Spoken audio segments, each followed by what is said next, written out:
Thumbnail पर जो तुमने देखा है ये कोई गलत बात नहीं है, ना कोई क्लिकबैट है कि सिर्फ क्लिकबैट का क्लिक करवाने के लिए तुम ऐसा लिखा गया है। तुम वाकई में ऐसा एक महीने में पढ़कर टॉपर बन सकते हो।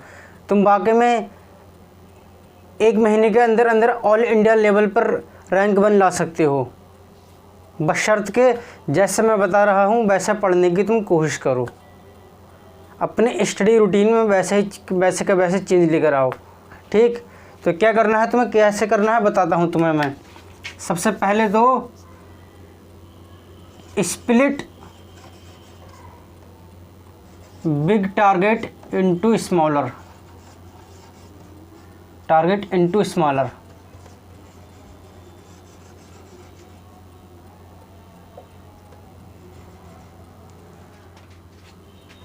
बड़े बड़े टारगेट को छोटे छोटे टारगेट में तोड़ना सीखो और उन्हें अचीव करना सीखो।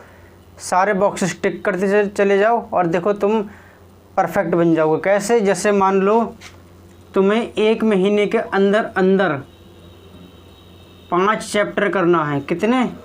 5 चैप्टर। तो ये मत सोचो कि मुझे एक महीने में के अंदर 5 चैप्टर करना है, चलो 6 चैप्टर मान लो। ये मत सोचो मुझे महीने में 6 चैप्टर करना है, बल्कि इन्हें अब छोटे छोटे टारगेटों में तोड़ना सीखो। कैसे कि 10 दिन के अंदर 2 चैप्टर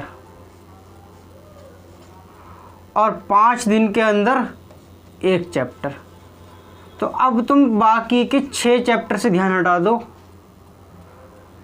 तुम्हें क्या करना है, जिस चैप्टर को तुमने स्टार्ट किया है बस उस चैप्टर पे ध्यान लगाओ और उस चैप्टर को भी तोड़ दो छोटे छोटे पार्ट्स में, कि पहले एक दिन में या पहले 2 दिन में मुझे इतना करना है, दूसरे 2 दिन में इतना करना है, तीसरे दिन में ये करना है। तो ये छोटे छोटे तक टारगेट में इन्हें तोड़ना सीखो और उन्हें अचीव करते चले जाओ। जब तुम अपने ही छोटे छोटे गोल अचीव कर लोगे तो तुम्हारे अंदर कॉन्फिडेंस भी आएगा और तुम्हारे अंदर इंटेंसिटी भी जागेगी कि मुझे अपने सारे गोल अचीव करना है और मुझे टॉप करना है। ठीक है। दूसरी चीज़ क्या करो, तुम जो तुमने दिन में एक बार पढ़ा उससे रात को सोते समय, सोने से पहले जो भी तुमने दिन में पढ़ाई की है उससे रात को सोने से कुछ देर पहले जब तुम सोने जाते हो उसे रिवाइज कर लो। क्या करो, उसे रिवाइज करो। तुमने अगर 2 कॉन्सेप्ट पढ़े हैं, सिर्फ 2, तो इन 2 कॉन्सेप्ट को रात में सोने से पहले एक बार रिवाइज कर लो। फिर क्या करना है, इन्हें हफ्ते में होते हैं दिन 7, 6 दिन तुमने पढ़ाई करी, 6 दिन तुमने पढ़ाई की, कॉन्सेप्ट बने तुम्हारे टोटल 12। इन 12 कॉन्सेप्ट को वीक एंड पर, जब वीक तुम्हारा ख़त्म हो, एक बार फिर से रिवाइज कर लो। ठीक, उसके बाद क्या करो, इसे महीने के एंड में जाकर इसे फिर से रिवाइज कर लो।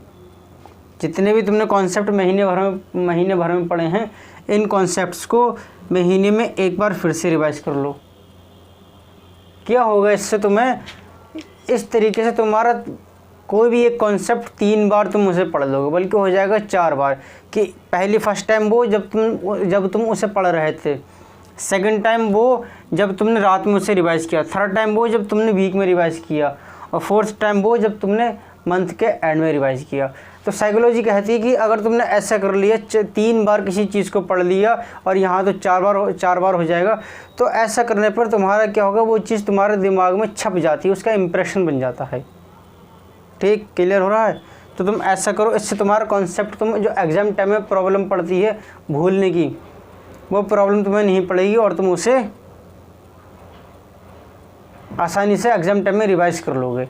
फिर अगर तुम ऐसा करोगे तब देखना एग्ज़ाम में तुम्हें रिवाइज़ करने में कितनी आसानी हो। ठीक है, समझ में आया? चलिए फिर अब तुम्हें क्या करना है, दूसरी चीज़, और मेरा आखिरी मंत्र, ये मैं हर बार मंत्र देता रहूँगा, क्योंकि मैंने ये देखा है, ऑब्ज़र्व किया है बच्चों के बीच में रह के, मैंने खुद ये पाया है और ख़ुद देखा है कि अगर किसी बच्चे से सवाल नहीं निकल रहा है 1 बार, 2 बार, 3 बार, 4 बार, और ऐसा एक चैप्टर में नहीं बल्कि लगभग हर चैप्टर में ऐसा होता हो, तो बच्चा डिमोटिवेट हो जाता है और तैयारी करना छोड़ देता है। तुम्हें ऐसा नहीं करना है। तुम अपने दिमाग में एक चीज़ माइंडसेट क्लियर करके रखो कि अगर तुमसे तैयारी करते समय एक बार 2 बार 3 बार 4 बार सवाल नहीं हो रहा है तो ये मत सोचना कि मुझसे ऐसा नहीं हो रहा है तो मैं ही ऐसा हूँ। नहीं, जो टॉपर है ना उसके साथ भी ऐसा ही होता है। तो ये दिमाग में अपने बिठा के रखना कि टॉपर के साथ भी ऐसा ही होता है कि उससे भी सवाल नहीं आते हैं, लेकिन बस क्या करता है वो हिम्मत नहीं हारता है, करता रहता है, टीचर से पूछ के करता है, यूट्यूब पर वीडियो देखकर करता है, पुराना उसका कहीं रिवीजन वर्क हो इकट्ठा किया हुआ कहीं तो वहाँ कहीं उसकी कॉपी मिल जाए पुरानी तो उस कॉपी में देख के जो उसने करता है उसे, बट वो छोड़ता नहीं है तुम्हारी तरह। बस यही फ़र्क हो जाता है उसके और तुम्हारे बीच में। वरना अगर कोई भी बंदा ये कह रहा है, कितना भी ब्रिलियंट माइंडेड बंदा हो, वो अगर ये कह रहा है कि मैंने हाँ पहली बार में ही सवाल मैंने कर लिया और मुझे सारे सवाल ऐसे आते गए जैसे कि मैं परफेक्ट हूँ इस पर, तो वो झूठ बोल रहा है। तो ये बात तुम अपने दिमाग में यहाँ बिठा के रखना कि टॉपर ही क्यों ना हो उसके साथ भी ऐसा ही होता है कि पहली बार में, दूसरी बार में, तीसरी बार में लगातार 2 3 4 बार में उससे सवाल नहीं निकलते हैं, लेकिन वो प्रैक्टिस करता रहता है, हिम्मत नहीं हारता है, करता रहता है और फिर वो देखो वो सवाल निकाल लेता है। मैं ऐसा इसलिए कह रहा हूँ क्योंकि मैंने देखा है अधिकतर बच्चे जो डिमोटिवेट होकर तैयारी करना छोड़ते हैं उनके पीछे वजह यही होती है। जब उनसे सवाल नहीं बनते हैं तब वो मोटिवेशन लूज़ कर देते हैं और फिर वो तैयारी करना छोड़ देते हैं, क्योंकि उनके दिमाग में ये बिठा दिया जाता है कि आईआईटी वाला बंदा तो वो होता है कि जो पेन उठाता सॉल्यूशन लिखने के लिए, ट्राई करने के लिए नहीं बल्कि सॉल्यूशन लिखने के लिए पेन उठाता है। ये दिमाग में बिठा दिया जाता है बच्चे के। ऐसा नहीं है, इस चीज़ से बाहर आओ और तुम देखो फिर तुम्हें कैसा लगे। क्यों? क्योंकि जब तुम इस चीज़ से बाहर आ जाओगे और तुम नॉर्मल रहोगे तो जब इस तरीके की प्रॉब्लम्स तुम्हारे सामने आएंगी तो तुम उन्हें फेस भी कर लोगे और तुम घबराओगे भी नहीं और मोटिवेशन लूज़ भी नहीं करोगे। ठीक है, समझ में आ रहा है इतनी चीज़। दूसरी चीज़ अब तुम्हें क्या करना है, यहाँ पर 10th में देखो सवाल होते हैं जरा से छोटे से, इतने से सवाल होते हैं। 11 12th में आगे सवाल कोई सा भी सब्जेक्ट हो, मैथ फिजिक्स केमिस्ट्री बायो, इतने सवाल हो जाते हैं, बहुत सवाल होते हैं। एक चैप्टर में 150 200 300 सवाल होते हैं। तुम्हें क्या करना है, सारे सवाल करना है, नहीं करना है सारे सवाल बिल्कुल नहीं कर सकते तुम्हें क्या करना है, तुम सिर्फ कॉन्सेप्ट समझो और उस कॉन्सेप्ट पर बेस्ड एक सवाल कर लो। बाकी अगर उस कॉन्सेप्ट पर बेस्ड 10 सवाल भी हैं तो 10 के 10 को छोड़ दो, अगला सवाल करो। टाइम बर्बाद मत करो अपना, ठीक, टाइम बर्बाद बिल्कुल मत करो। सिर्फ एक कॉन्सेप्ट पर एक सवाल होना चाहिए। कॉन्सेप्ट इतना स्ट्रॉन्ग रखो कि अगर इसमें थोड़ा सा ऊपर नीचे करके वो सवाल दे दें तब भी हम कर लें, ठीक है। तो इससे क्या हो, तुम्हारे पास टाइम बचेगा और भी प्रॉब्लम्स पे फोकस करने का, ठीक है। कॉन्सेप्ट स्ट्रॉन्ग होगा, समझ में आया। और दूसरी चीज़, हमेशा पॉजिटिव रहो, हमेशा पॉजिटिव सोच रखो। अगर कभी कोई दिन तुम्हारा ख़राब जा रहा है तो उस दिन भी तुम पॉजिटिव सोच रहो, क्योंकि ये टॉपर के साथ भी ऐसा ही होता है, ये सबके साथ ऐसा होता है। तुम ये दिमाग में मत रखना कि ये मेरे साथ ही ऐसा हो रहा है। क्लास में जो बच्चा टॉप कर रहा है, बैच में जिसके सबसे ज़्यादा नंबर आ रहे हैं, टेस्ट में, कोचिंग में जो टेस्ट में सबसे ज़्यादा नंबर लेकर आ रहा है, तो वो उसका हर दिन अच्छा जाता है। नहीं, कोई दिन उसका भी ऐसा ही जाता होगा कि उससे भी सवाल नहीं बनते होंगे। उससे ईमानदारी से बात करना। किसी दिन कोचिंग पढ़कर निकलो तो उससे ईमानदारी से बात करना, कहना भाई एक बात बता, क्या तुझसे हमेशा सारे सवाल कर लेता है जब घर पे प्रैक्टिस करने बैठता है, या तू भी अटकता है कहीं ना कहीं? तो देखो, वो जब ईमानदारी से अगर पूछोगे उससे प्यार से, तो वो बता देगा कि हाँ मैं भी अटकता हूँ कहीं ना कहीं। बस लड़कियों के सामने मत पूछना, वरना वो शेखी बघारेगा, कहेगा नहीं मैं तो अटकता ही नहीं हूँ, मैं तो ये नहीं करता और ये सब कुछ पता नहीं क्या क्या बातें बना देगा दुनिया भर की। उससे अकेले में प्यार से पूछना और अपनी प्रॉब्लम सामने रखना, उसके सामने उसको बताना। देखो वो खुद बता देगा कि हाँ मैं भी अटकता हूँ सवालात में। बस फ़र्क क्या है उसका और तुम्हारे बीच में, कि वो छोड़ता नहीं है और तुम छोड़ देते हो। तो तुम्हें छोड़ना नहीं है, ठीक है। पॉजिटिव रहना है हमेशा और रिवीजन करते रहना है। बिग टारगेट को छोटे छोटे टारगेटों में तोड़ते चलो, रिवीजन करते चलो, नॉर्मलाइज रहो, पॉजिटिव रहो, फार्मूलाज को याद रखो, ठीक। और एक दूसरे के साथ जो तुम डिस्कशन करते हो, जब कोचिंग में जाते हो, कोचिंग से लौट कर आते हो तो तुम डिस्कशन करते हो, लड़कियों के बारे में डिस्कशन करते हो। कोचिंग से जब जाते हो ना घर पे वापस, या घर से जब कोचिंग की तरफ आते हो तो लड़कियों के बारे में डिस्कशन रहता है तुम्हारा दोस्तों के साथ। वो डिस्कशन ख़त्म करके तुम दोस्तों में आपस में डिस्कशन करना शुरू करो फार्मूलाज का, कॉन्सेप्ट्स का, क्वेश्चंस का। तो देखो तुम कितना इम्प्रूव करोगे। अगर तुमने ये रूटीन फॉलो कर ली तो 1 महीने के अंदर अंदर तुम देखना तुम भी टॉपर बन जाओगे। 1 महीने के अंदर अंदर तुम भी ऑल इंडिया लेवल पर रैंक 1 लाने के काबिल हो जाओगे। मैंने जो कह रहा हूँ ये थंबनेल पे जो लिखा हुआ है कि 1 महीने के अंदर अंदर तुम ये टॉपर बन जाओगे, इसका मतलब ये नहीं है कि अब तुम एग्ज़ाम से 1 महीने पहले ही ये सब चीज़ें करना आजमाओ। मेरे कहने का मतलब ये है कि तुम्हें जब से स्टडी शुरू कर रहे हो, अब तुम 11th में आए हो, अब तुम 11th की पढ़ाई शुरू कर रहे हो, तो अब से ये रूटीन बना लो। 1 महीने के अंदर अंदर ये रूटीन तुम्हारे अंदर डेवलप कर लो, तब तुम देखना तुम टॉपर भी बनोगे और क्लास में और तुम ऑल इंडिया लेवल पर रैंक 1 भी ला सकोगे, ठीक है। बाकी ये चीज़ नहीं है कि तुम ये सारे टिप्स, ये ट्रिक्स एग्ज़ाम से 1 महीने पहले करना शुरू करो। शुरू अभी से करना है, लेकिन इसे 1 महीने तक फॉलो करना है, ठीक। तब तुम देखना तुम 1 महीने के अंदर अंदर टॉपर बन जाओगे। क्या बड़े टारगेट को छोटे टारगेट में तोड़ना सीखो, रिवाइज करते रहो, डेली पढ़ो, थोड़ा पढ़ो लेकिन डेली पढ़ो। ये नहीं कि 2 दिन छुट्टी कर ली और उसके बाद पढ़ लिए 4-5 चैप्टर, ये नहीं। भले से एक टॉपिक पढ़ो लेकिन डेली पढ़ो, थोड़ा पढ़ो, डेली पढ़ो, जो पढ़ो उसे रिवाइज करो। थोड़ा पढ़ो, डेली पढ़ो, जो पढ़ो उसे रिवाइज करो। शाम को, रात को, वीकेंड पर, मंथ के एंड पर रिवाइज करते रहो। लिख कर प्रैक्टिस करो, क्योंकि जब तक लिखोगे नहीं तब तक वो चीज़ तुम्हें अच्छी तरीके से होगी नहीं। तो लिख के प्रैक्टिस करो। अब जब तुम ये सारी चीज़ें करोगे तो कहीं ना कहीं तुम अटकोगे भी, सवालात में अटकोगे, क्वेश्चंस में अटकोगे, कॉन्सेप्ट में अटकोगे, तुम प्रैक्टिस प्रॉब्लम्स में अटकोगे। तो उस टाइम पर तुम्हें रहना है पॉजिटिव। उस टाइम पर तुम्हें ये सोचना है कि टॉपर भी अटकता है। जो क्लास में आज टॉपर है, जो कोचिंग में आज टॉपर है, जो बैच में तुम्हारा आज टेस्ट में सबसे ज़्यादा नंबर लेकर आया है, जब वो घर पर पढ़ने बैठता है तो क्वेश्चंस में वो भी अटकता है। ये तुम दिमाग में रखना अपने। जिसने लास्ट ईयर टॉप किया है जी एडवांस में या नीट में, तो वो भी एग्ज़ाम की तैयारी करने बैठा होगा। जब वो प्रैक्टिस करता होगा तो वो भी अटका होगा क्वेश्चंस में। बस क्या हुआ, उसने छोड़ा नहीं होगा। 1-2 बार, 3 बार, 4 बार, 5 बार खुद से प्रैक्टिस की होगी, हो गया होगा। या नहीं हुआ होगा वाकई में, उसके बाद भी नहीं हो रहा है तो उसने अपने टीचर से कंसल्ट किया होगा। ये नहीं कि उसने अपना बैग पैक किया और घर पे सीधे वापस, ऐसा नहीं किया उसने। बाकी रही जो ये चीज़ें इंटरव्यू वगैरह टॉपर्स देते हैं, इंटरव्यू में बहुत सब कुछ जो ये कहते हैं मैं नहीं मानता, सारी चीज़ें सच ही कहते हैं। कुछ सच भी होती हैं बातें, कुछ नहीं भी होती हैं सच। तो उनके चक्कर में बस तुम वहाँ तक बातें लिया करो जहाँ तक तुम्हारे दिमाग में बात फंसे। बाकी जो बातें अगर हों कि बहुत सारे बच्चे होते हैं कहते हैं कि मैंने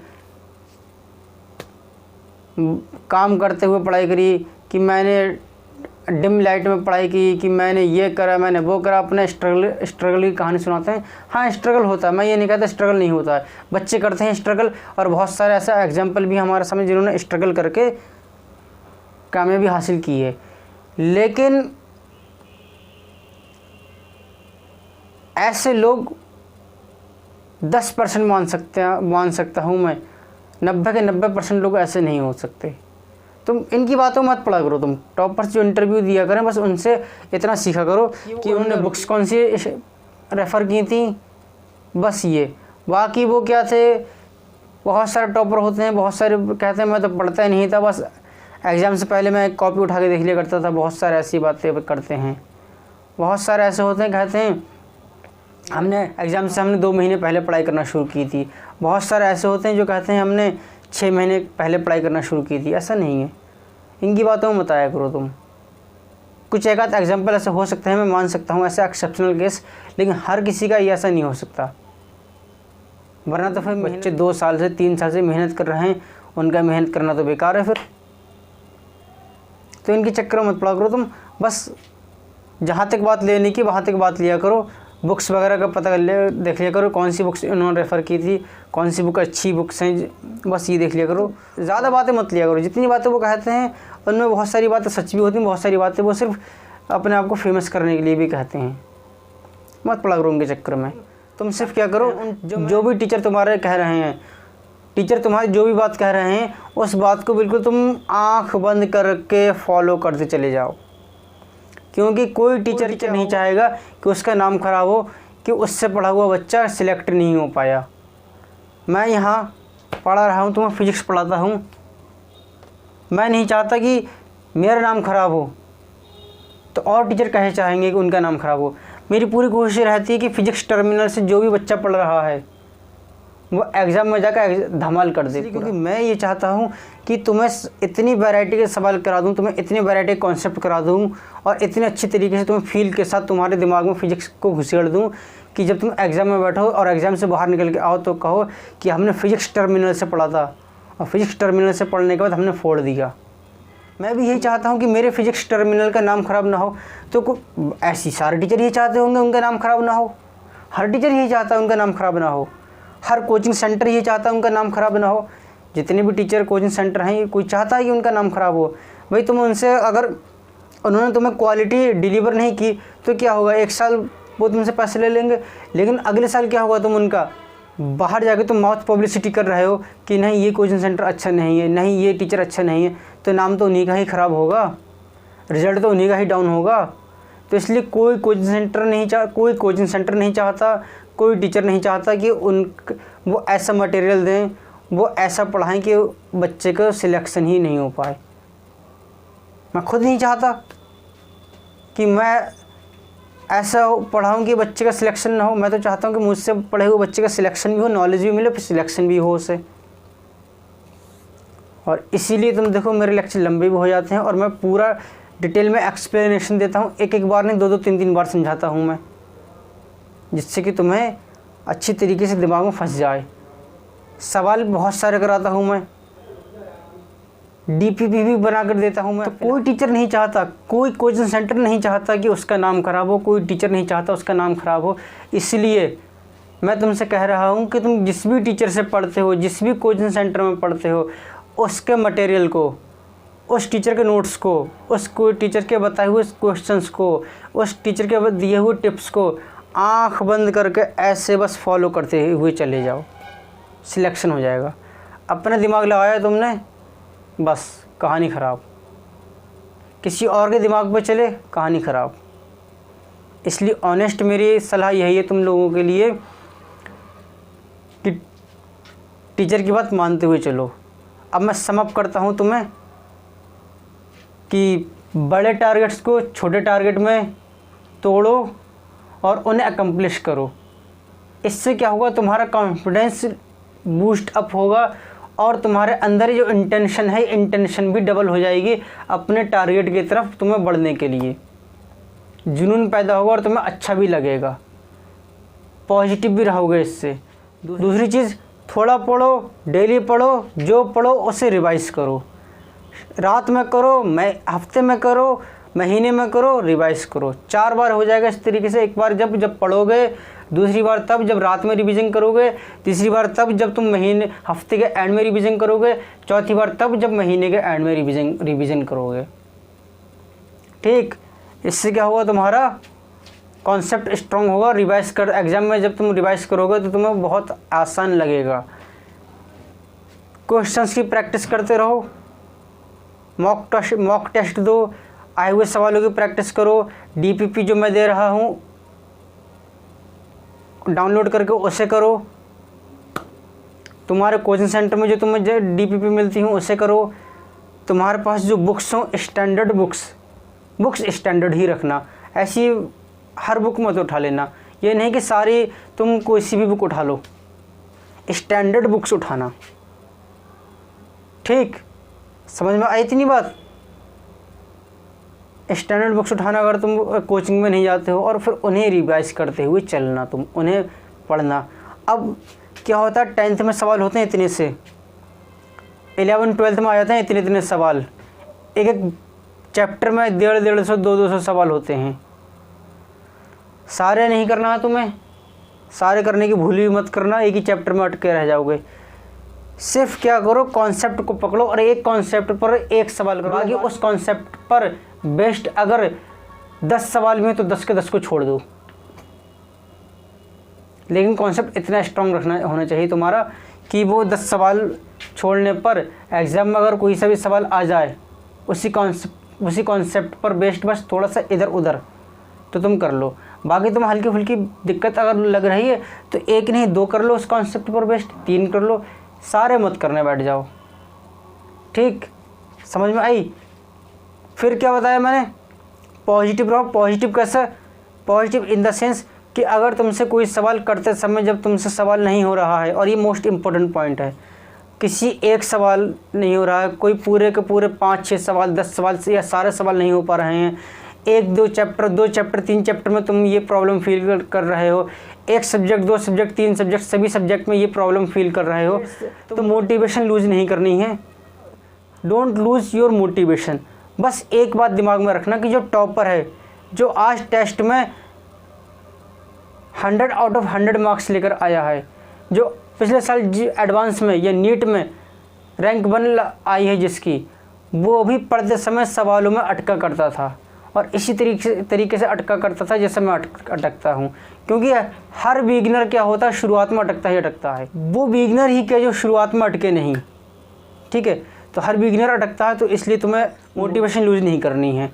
और मोटिवेशन कैसे लूज़ नहीं करोगे, जब तुम्हारे दिमाग में ये सारी बातें रहेंगी, इससे मोटिवेशन लूज़ नहीं होगी। फिर मैंने बताई क्या चीज़ कि इंटरव्यू, अगर तुम टॉपर्स के इंटरव्यू देखते हो, यूट्यूब पर इंटरव्यू होते हैं, अखबार में भी इंटरव्यू आते हैं, तो उन इंटरव्यू में अगर किसी को मेरी बात का बुरा लगे तो माफ़ी मांगता हूँ मैं, लेकिन ये सच बात है कि इंटरव्यू में जो बात टॉपर्स कहते हैं वो सारी बात 100% सच नहीं होती हैं।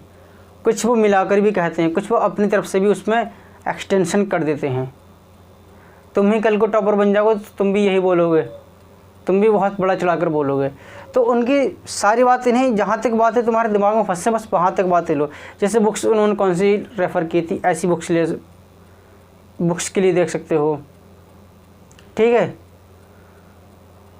और उन्होंने कौन से पार्ट पर ज़्यादा फोकस किया था ये देख सकते हो तुम। ये वैसे रिलेटिव है, हर किसी का अपना अलग रहता है। किसी का इलेक्ट्रोस्टैटिक बहुत अच्छा होता है तो किसी की मॉडर्न फिजिक्स बहुत अच्छी होती है, किसी की मैकेनिक्स बहुत अच्छी होती है तो किसी का वेव्स एंड ऑसिलेशन ज़्यादा अच्छा होता है। तो ये तो रिलेटिव है, लेकिन फिर भी तुम इनसे एक आइडिया मिल सकता है तुम्हें कंपैरेटिवली कि कौन सा चीज़ ज़्यादा ईजी है, कौन सी चीज़ में से कौन सा पार्ट ज़्यादा ईजी है, कौन से पार्ट में से ज़्यादा सवाल आते हैं। एक कंपैरेटिव आइडिया मिल सकता है।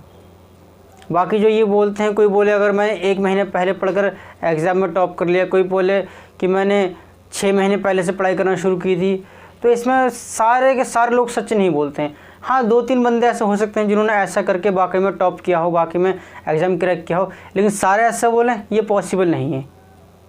वरना फिर 2 साल मेहनत की, 2 साल की मेहनत की, 1 साल की मेहनत की, 1.5 साल की मेहनत की तो कोई वैल्यू ही नहीं रही फिर। तो ये बात दिमाग में रखना तुम अपने। तो इनके इंटरव्यू से तुम डीमोटिवेट मत होना। अगर कोई ऐसी बात बोलता हो, कोई टॉपर ऐसा बोलता हो, वैसे बोलते नहीं हैं लेकिन फिर भी अगर कोई बोलता हो तो फिर डीमोटिवेट मत होना उन बातों को सुन के। फिर लास्ट बात क्या बताई मैंने कि अपने टीचर्स की बात को आँख बंद करके बस फॉलो करते हुए चले जाओ। क्योंकि मैं भी टीचर हूँ, मैं भी फिजिक्स पढ़ा रहा हूँ यहाँ पर तुम्हें। मैं भी यही चाहता हूँ कि मुझसे पढ़ने के बाद कोई भी बच्चा रह ना जाए, कोई भी बच्चा ये नहीं कहे कि सर ने हमें ऐसा पढ़ाया था कि वो एग्ज़ाम के लिहाज से ही नहीं था। मेरी भी पूरी कोशिश रहती है कि मैं तुम्हें ऐसा पढ़ाऊँ, मैं तुम्हें ऐसा कंटेंट दूँ कि तुम यहाँ से पढ़ने के बाद जब एग्ज़ाम हॉल से बाहर निकलो तो तुम कहो हमने फिजिक्स टर्मिनल से पढ़ा था और वाकई में हमने फोड़ दिया। तो एक कामयाबी किसकी होगी? तो एक कामयाबी होगी तो मेरी ही, कामयाबी होगी तो फिजिक्स टर्मिनल की ही। तो क्या मैं चाहूँगा कि मैं अपना नाम ख़राब करूँ? मैं नहीं चाहूँगा ना। तो ऐसा कोई भी टीचर नहीं चाहेगा, ना कोई कोचिंग सेंटर चाहेगा कि उसका नाम ख़राब हो, तो इसलिए जो भी टीचर तुम्हें पढ़ाए, जिस भी टीचर के अंडर में हो, जिस भी कोचिंग सेंटर में हो तुम, उसके मटेरियल को, उसके नोट्स को, उसके टिप्स एंड ट्रिक्स को आंख बंद करते हुए तुम फॉलो करते हुए चले जाओ। मुझसे पढ़ रहे हो, मेरे चैनल पे हो, तो जो मैं बताऊं, जो मैं कंटेंट तुम्हें दूं, आंख बंद करके फॉलो करते हुए चले जाओ, हो जाएगा सिलेक्शन तुम्हारा। अपने दिमाग लगाया, किसी और की बातों में आए नहीं होगा। ठीक, समझ में आई इतनी बात? तो बस इन्हीं टिप्स को फॉलो करते हुए चले जाओ, तुम देखना 1 महीने के अंदर अंदर टॉपर बन जाओगे। अब जो मैंने ये कह रहा हूँ कि 1 महीने के अंदर अंदर टॉपर बन जाओगे, इसका मीनिंग क्या है? इसका मीनिंग ये है कि तुम जब से तैयारी करना शुरू कर रहे हो, जिस डेट से, उस डेट से अगले 1 महीने तक तुम इन टिप्स को फॉलो करते हुए चले जाओ, तुम टॉपर बन जाओगे। इसका ये मतलब नहीं है कि तुम एग्ज़ाम से 1 महीने पहले से ये टिप्स फॉलो करना शुरू करो, तब तो कुछ भी नहीं होगा। और तुम अगर ऐसा सोच रहे हो और ऐसा करना किया भी तुमने, तो तुम बेवकूफ़ रहोगे। और ऐसे में फिर तुम्हारे फेल होने की ज़िम्मेदारी ना मेरी है, ना किसी और टीचर की जिससे तुम पढ़ रहे हो। फिर ये ज़िम्मेदारी तुम्हारी खुद की होगी। जो कहने का मेरा मतलब यहाँ पे ये है कि लिखने का मेरा मतलब ये है, थंबनेल पे जो लिखा भी है, कि तुम अगर जिस डेट से तुम तैयारी करना शुरू कर रहे हो, उस डेट से अगले 1 महीने तक तुम इन टिप्स को फॉलो करते हुए चलो। ये जो 4-5 बातें मैंने तुम्हें बताई, तब तुम्हारा सिलेक्शन हो जाएगा। ठीक, समझ में आई इतनी बात? तो चलिए आज के लेक्चर करते हैं यहाँ पर ही कंक्लूड। कल हम लेकर आएंगे रिलेटिव वेलोसिटी पर अच्छे कुछ प्रैक्टिस प्रॉब्लम्स, जो कि जेईई मेंस एडवांस में बहुत पूछे जाते हैं, नीट में बहुत पूछे जाते हैं। और ये रिलेटिव वेलोसिटी का टॉपिक बहुत इंपॉर्टेंट भी है। इसमें चोर पुलिस का खेल बहुत खेलोगे तुम, चोर पुलिस का खेल खेलोगे। ट्रेन का छुक छुक वाली ट्रेन चलती होगी, उसको तुम देखोगे इसमें तुम। ठीक है, तो ये सारे सवाल इसमें बहुत सारे होंगे, तो बहुत मज़ा आएगा इन सवालों को। तो मिलते हैं कल आपसे इन सवालों को लेकर आपके साथ। तो तब तक के लिए बाय।